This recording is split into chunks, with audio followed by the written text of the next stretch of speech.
Hello and welcome once again to this reflection space with Wimbai. Here we take real moments of life and turn them into reflection, into growth, and into something meaningful. You know, after reflecting on Joseph's story earlier, the one that I recently shared, I kept thinking about it. I kept reflecting deeper about it. Because when you really look at his story, everything he went through, the delays, the confusion, the rejection, the waiting, it didn't just feel like his story alone. It started to feel like there's something bigger here. There's something God reveals or God acts when he's about to reveal something in you. Like, this is not just about Joseph, but it's a pattern that God uses. It's a pattern that many chosen people by God encounter. And then I started asking myself, okay, if that's true, what about the others? So I had to reflect on Moses. When God called him, he didn't feel ready. He pulled back. He said, who am I to do this? And he even said, I'm not good with speaking. So how does someone who struggles to speak become the one sent to speak to Pharaoh? Look at how Moses spoke to himself. Look at how he saw himself. He was doubting himself. But God didn't change his mind about Moses. God didn't change his mind, but he worked with him as he was. God didn't consider his self-doubt. Then I had to look at Gideon. This one, it really made me think harder. Because when God called him a mighty man, Gideon was hiding, trying to survive, trying not to be seen. And when God spoke to him, he questioned it. If God is with us, why is this happening? These were the questions that were coming in his mind. He was self-doubting himself.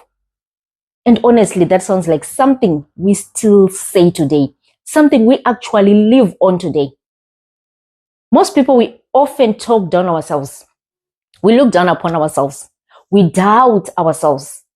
But God doesn't look at that. And then there is David. He was chosen, but he was not seen. He was anointed as king, but went back to be looking after sheep. Nothing changed straight away. No change happened instantly. Even later, people still questioned him. Who are you to do this? So just imagine when people question because they are not seeing any change. And when you step back and look at all of them, these are not just stories, but they are revealing something. They are reflecting something. Moses felt like I'm not capable. Gideon felt like I'm not sure. David's life looked like I'm not even considered. And Joseph, he was in a place where nothing made sense at all. These are different stories that happened in different timelines. But honestly, you can see something. The pattern is the same pattern. So you start seeing that God doesn't start with people who feel ready. He starts with people who are willing. Then he prepares them. Then he works through them. So maybe look at yourself. What are you going through right now? That situation that feels slow, confusing, or uncomfortable. Maybe it's not delay. Maybe God is preparing something. Maybe something is being worked in you. So maybe what feels like delay in your life right now is not denial. Maybe that rejection, it's simply redirection. And let me make it simple. You know, sometimes it looks like this. You applied for something, say for a job vacancy, and it didn't work out.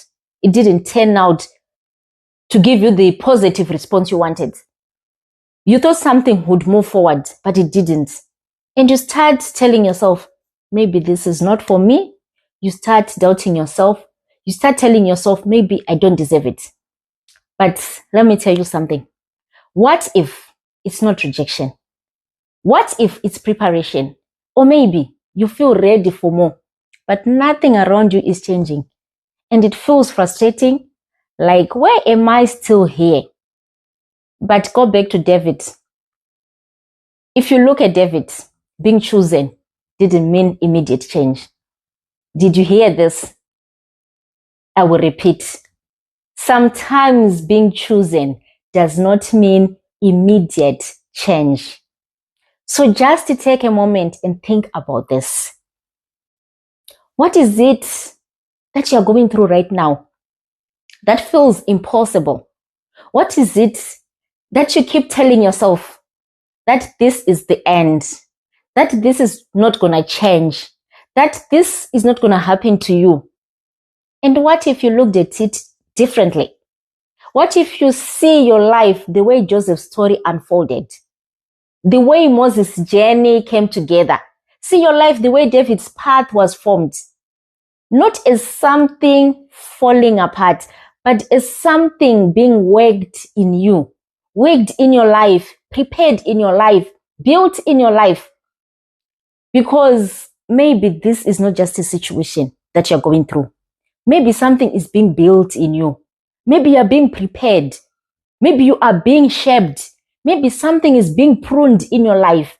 Maybe you're being refined into something stronger than you realize. And if that's where you are right now, I don't want you to lose heart. But I want you to look at it like this. Just because it's not clear, it doesn't mean it's not working. Just because it feels uncomfortable, it doesn't mean it's wrong. And just because you don't see the full picture yet, that doesn't mean nothing is happening or nothing is going to happen. Something is happening even here, even now. God is still working in your life. God is still working in you. So don't lose heart. Have hope in Christ. Thank you once again for taking a moment to listen and reflect with me today. And always stay connected here, because there'll always be another drop of reflection, another drop of inspiration, and another moment of growth waiting for you. Until next time, thank you for watching.